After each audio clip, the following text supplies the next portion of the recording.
We're back with another writing prompt. This week's writing prompt is I left with a feeling, ...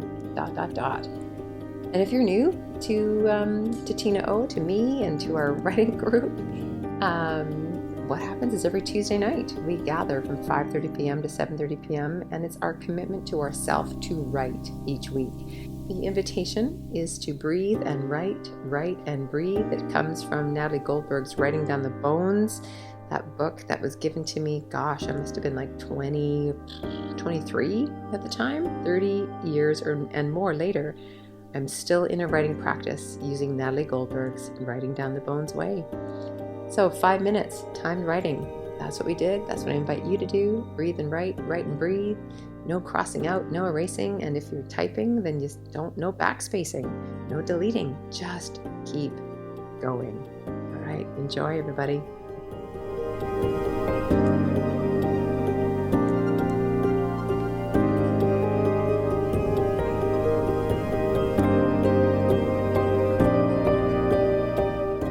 I left with a feeling that's hard to name. I swallowed and tried not to look back. The door closed slowly, as screen doors do sometimes.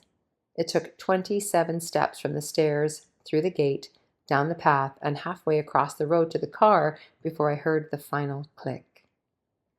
It's like I didn't want to leave, but I knew it was time.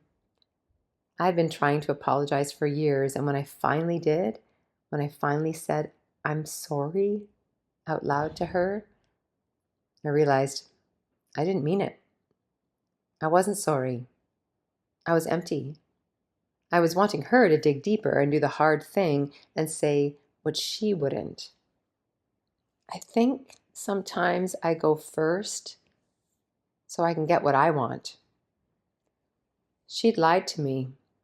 She'd betrayed my brother, and I stood up for her. I took insults for her so she didn't have to hear them, only to find out later that everything I defended her against was actually true. Somehow I felt responsible for that. Somehow I felt like I was the bad friend. I'm not sure anymore. I need to leave. I need to not look back. This was a piece that was based on a small little true piece of my life that I just kind of exploded into it. And in the writing prompt, what came first was the sound of the screen door. And if you've listened to the story of listening earlier, you can kind of connect the dots to my inner world. So when I sit down to write, I'll pick up on the prompt, and usually some sort of image of something will come, or a sound of something will come, and I don't ask myself, what is it? I just write it, and then I keep following what is kind of chasing me. What are the images? What are the sounds? And I'm trying to stay in the speed in which the pieces are coming. And I stay with them, beginning, middle, and end. It's an interesting thing because images can sort of flood our systems, if you will. Like sometimes people say that the writing comes faster than their ability to keep up.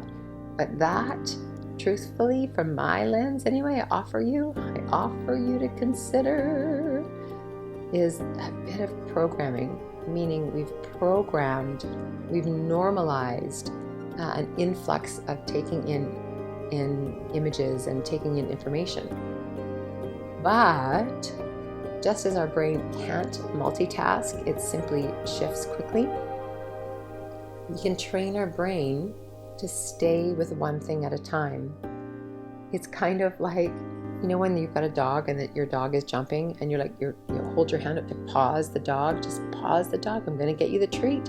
I'm going to get you the treat. I'm going to get it. Just hang in. It's the same thing. We can actually do that with our thoughts. I know how busy it is. I work with writers all the time. The hardest thing to do, aside from sitting down and actually doing the work, is carving out the time. And so this is the no matter what game. The no matter what game, every Tuesday, there is a space that we gather intentionally from 5:30 to 7:30, and you are always invited. And what happens is we check in for a few minutes, and then out of the check-in, some sort of theme arrives. We pop it into the chat, and then all of these different lines that have been shared in the check-in are possible writing prompts. And then we write. We do a 5-minute timed writing together as our warm-up. And then we're off, and everybody takes an hour to write to themselves, and then we come back and we check out. So thanks for joining in for this week's writing prompt. You're always invited to our Tuesday night writing community. And if you're looking for more things story, more things writing, more things publishing, all that stuff, come on and check me out at Tina O Life. I'm also an expressive arts therapist. So come check out all the different cool things I've got going on for you and your expression. And always, your story.